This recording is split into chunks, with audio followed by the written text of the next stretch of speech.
12-year-old Lily Thompson had always been close to her grandparents. Her grandfather, George, was a retired forest ranger with countless stories about trails, wildlife, and survival tips. Her grandmother, Elaine, was the gentler counterpart, always packing too much food, knitting by the fire, and humming old folk songs. When they invited Lily on a weekend camping trip deep into the Appalachian woods, she was thrilled. It was the first time she'd be away from home without her mom, and that made it feel like a real adventure.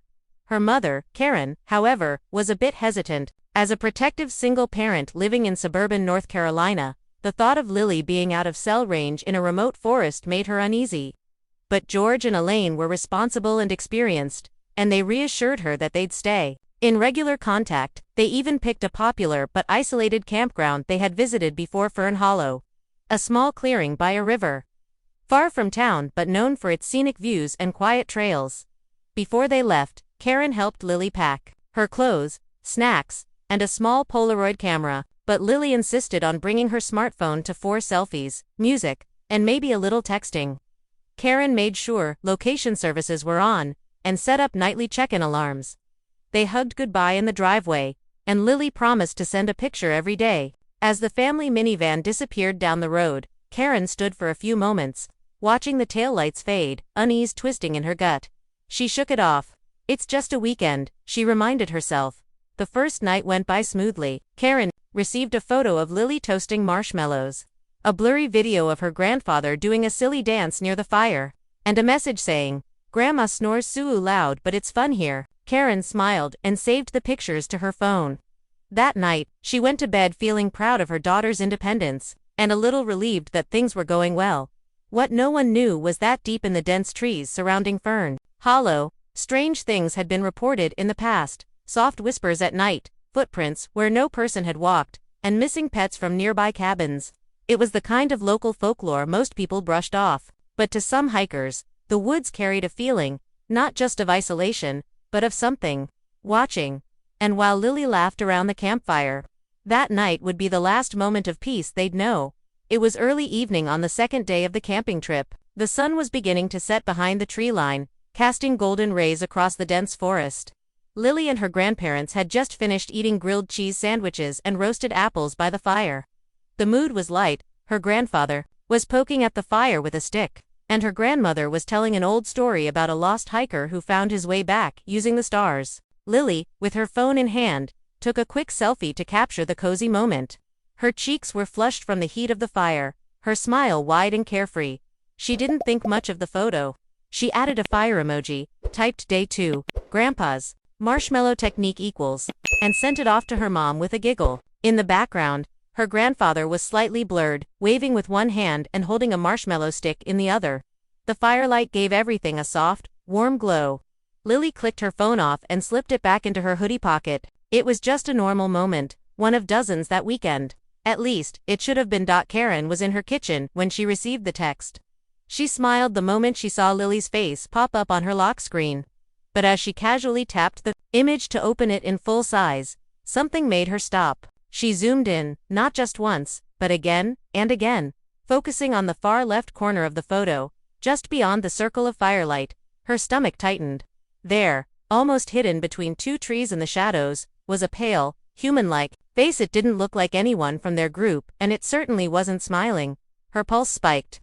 At first, she thought it might be a trick of the light, maybe tree bark, or an illusion caused by shadows. But the more she stared, the more detail she saw. Sunken eyes, a wide mouth, and what looked like the edge of a shoulder and hand clutching the tree trunk. The figure was partially turned, as if caught mid-movement. Karen's hands began to shake. She quickly brightened the image and zoomed further. The figure didn't appear blurry. It wasn't a shadow. It was something, or someone, real. Without thinking, she hit the call button. It rang once, twice. No answer. She texted Lily, "Call me now. Who's that behind you?" A few moments passed. No response. She tried calling George, then Elaine, still nothing.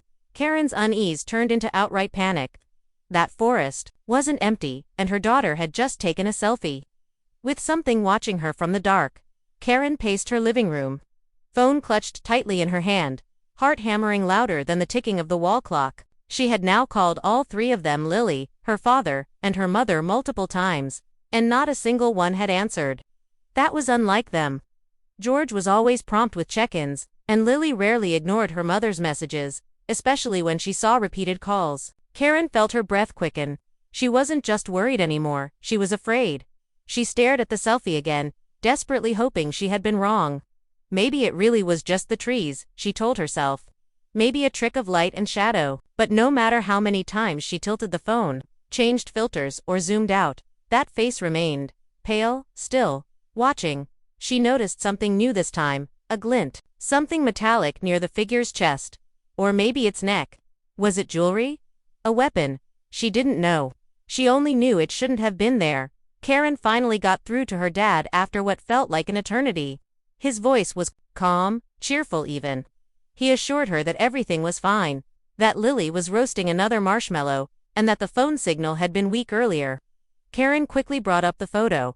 Dad, look at the picture I just sent. Zoom in on the left. Tell me you don't see that. There was a pause. A long one. George laughed awkwardly. Oh, Karen, it's probably a tree knot or something. You've always had a wild imagination. Don't scare yourself. But Karen knew her father's voice, and in that moment, something was off. He wasn't dismissing her out of disbelief. He was trying to stay calm, almost rehearsed. Before she could press further, he said Lily had wandered off a bit to take more photos near the river. He promised to tell her to call her mom when she returned. But there was something else in his tone, something Karen hadn't heard in years, caution, like he was trying to keep things normal for her sake. She hung up and stood still, phone in her hand, screen gone dark. She didn't believe him. Not completely. The forest wasn't a place where you could casually shrug off an unknown figure in the background. Karen had grown up around those woods. She remembered the local legends, the news stories, the rumors, and now her daughter had taken a photo of something that wasn't supposed to be there, something real, something close. And no one at that campsite seemed to be taking it seriously, except her. Unable to calm her racing mind, Karen forwarded the photo to Alan Reeves, an old family friend and park ranger stationed not far from Fern Hollow. Alan had known Karen since she was a teenager and had patrolled the Appalachian forests for over 2 decades. He was practical, grounded, and not easily spooked. But when he opened the image she sent and zoomed in on the tree line, even he didn't try to explain it away. His reply came quickly. That's not normal. Stay by your phone. I'm heading there now. Karen's fear deepened. Alan wasn't the kind of person to react emotionally, and the sharpness in his tone confirmed what she had dreaded. Someone had been watching her daughter. Maybe more than one person. Maybe not even a person at all. With her calls still unanswered, she began tracking Lily's phone, using the GPS locator app she had installed before the trip. The signal was weak, bouncing sporadically, but it still pinged somewhere near Fern Hollow. UNMOVING. 2 hours later, Alan arrived at the campsite with 2 other rangers. What they found left them deeply unsettled. The fire pit was still smoldering, chairs left in place. Lily's blanket was hanging over a log, her sketchpad left open to a half-finished drawing of trees and stars. Her grandmother's thermos was still warm, but there was no one there. Not a sound, not a sign of struggle, not even a set of recent footprints leaving the clearing. It looked like George, Elaine, and Lily had simply stood up and vanished. Alan called Karen immediately, his voice lower than usual, more careful. It's strange, he admitted. Too clean. Too quiet. There's no reason they'd just walk off and leave everything behind. Not like this. Not at night. He paused, as if debating whether to say the next part. And Karen, I checked around the tree where that figure was in the photo. There were impressions in the ground. Not boots. Bare feet. Large. Human-shaped, ... but wrong. He didn't elaborate further. Back at home, Karen's mind spun. The authorities had now been alerted. A search and rescue team was being organized, but Karen wasn't sure they understood what they were walking into. This wasn't just a case of a missing child or an elderly couple getting lost. Something had been near that camp, close enough to be caught in a selfie.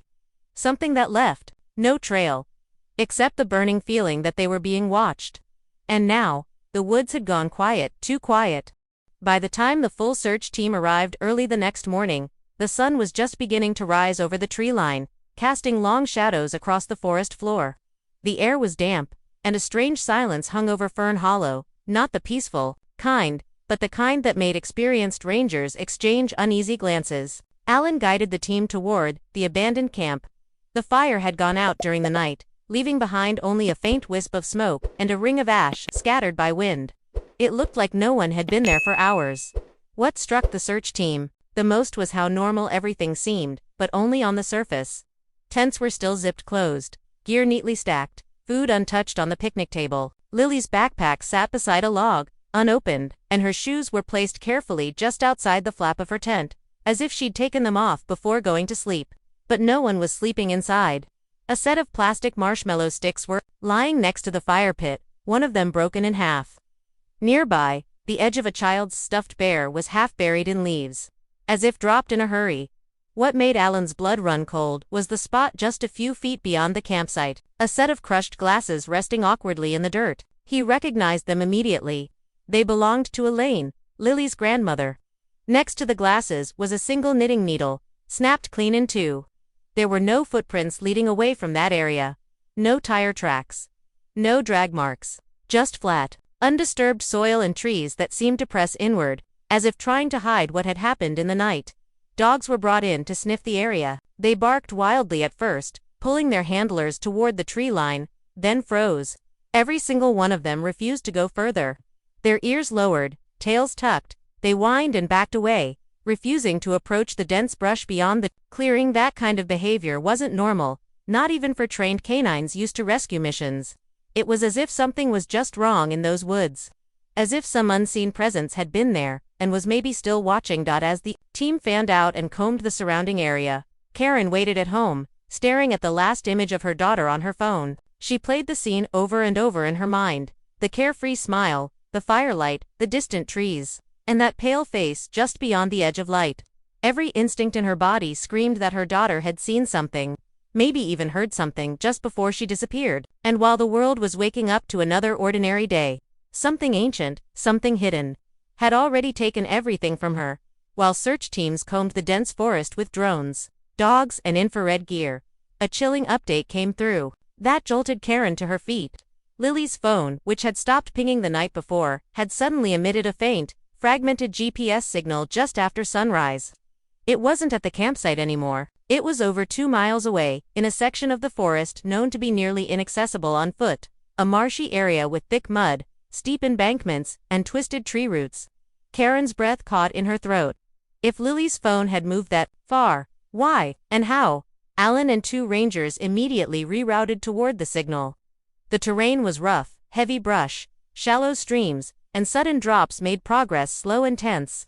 They had to abandon the ATV halfway in and proceed on foot. The forest seemed different here, quieter, still but not peaceful. The deeper they went, the more the trees seemed to crowd together, limbs twisted as though reaching or retreating. Even the birds were silent. One of the rangers muttered, "This place doesn't want us here." No one laughed. After nearly an hour of hiking, they found it. Lily's phone was buried in wet earth, only the corner of its pink protective case visible beneath a tangle of moss and leaves. It was stuck at an odd angle, as if it had been dropped or placed deliberately. The screen was shattered but blinking. It had taken a photo just before the battery died. One image. Alan's hands trembled slightly as he powered it on and opened the gallery. The image was blurry but unmistakable. The camera had caught a row of dark shapes between the trees, mostly obscured by motion blur, as if Lily had snapped the picture while running or turning. But even in the blur, some details stood out. The figures were tall, too tall and unnaturally thin. Their limbs appeared long and distorted, with joints that bent the wrong way. The eyes, the few that reflected light, glowed faintly, like distant animal eyes in the dark. Behind them, the trees themselves seemed to bend, as if leaning away from the figures in fear. The rangers looked at one another in stunned silence. Alan carefully sealed the phone in an evidence bag, but he already knew what they had, a final image. A moment of terror frozen in time, taken just before Lily disappeared. It wasn't a person. It wasn't a wild animal. It was something else. Something that had been near the camp. Something that had followed her. And now, whatever it was, it had her phone. But not her. Weeks turned into months, and the official search was eventually called off. Hundreds of volunteers, local authorities, and even military-grade thermal Drones had scoured miles of forest, but not a single trace of Lily, George, or Elaine was ever found. No clothing, no footprints, no blood. It was as if the forest had simply swallowed them whole. The campsite was roped off and classified, though the final report mentioned only vague terms: environmental disorientation, possible animal interference, and unknown variables. But nothing explained the phone. Nothing explained the things in the trees. Karen refused to stop searching. She spent hours each day studying the selfie, the blurry last photo, and the GPS coordinates. She contacted experts in photography, facial recognition, even folklore. Some dismissed her. Others gave answers she didn't want to hear. One cryptozoologist said the figures resembled sightings tied to old Appalachian legends, forest guardians, spirits, or watchers that were said to appear before people vanished. A retired tracker told her he'd once seen glowing eyes in those woods, too, and hadn't returned since. Then the voicemail started. At first, Karen thought they were prank calls, voicemails from blocked or unknown numbers, always just a few seconds long. But the more she listened, the more unsettling they became. Most were just static.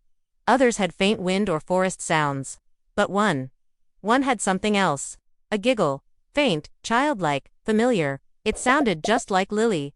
Karen played that one 100 times, tears running down her face, trying to convince herself it was a glitch, or maybe a memory playing tricks. But deep down, she knew her daughter's voice. The media caught wind of the story briefly, and theories spread online. Some believed it was a kidnapping covered up by park officials. Others thought it was a viral stunt, but those who lived near Fern Hollow didn't laugh. A few locals began posting about the old warnings. Don't look into the woods after dark. Don't leave food outside the tent. Don't answer if something calls your name from the trees. No one could explain the photo. No one could explain how Lily's phone moved miles overnight, only to be buried with surgical precision. To this day, Karen keeps Lily's last selfie as her phone wallpaper. She zooms in on it constantly, on Lily's smile, her grandfather's warm wave, and the figure standing just beyond the firelight. Sometimes, she swears it's changed, that the face is clearer now, that it's moved. No one believes her, but she doesn't care, because every night at 2:37 a.m., her phone buzzes with a new blocked call. No message, no voice, just static. And the faint, unmistakable sound of leaves crunching under bare feet. And so, the forest kept its secret. No bodies were ever found, no answers were ever given. Just silence, and shadows. Authorities eventually closed off that part of the trail, quietly labeling it unsafe due to environmental instability. But those who live nearby know better. They say Fern Hollow was never meant to be explored. That it watches. That it waits. Karen still visits the edge of those woods every year on Lily's birthday. She doesn't cry anymore. She just listens, because deep beneath the wind, beyond the rustling trees, she swears she can still hear her daughter's voice, calling softly from somewhere just out of reach. If you ever go hiking out there, and you feel like something's watching, don't turn around. Some things in the woods don't want to be seen. And some children were never meant to come back.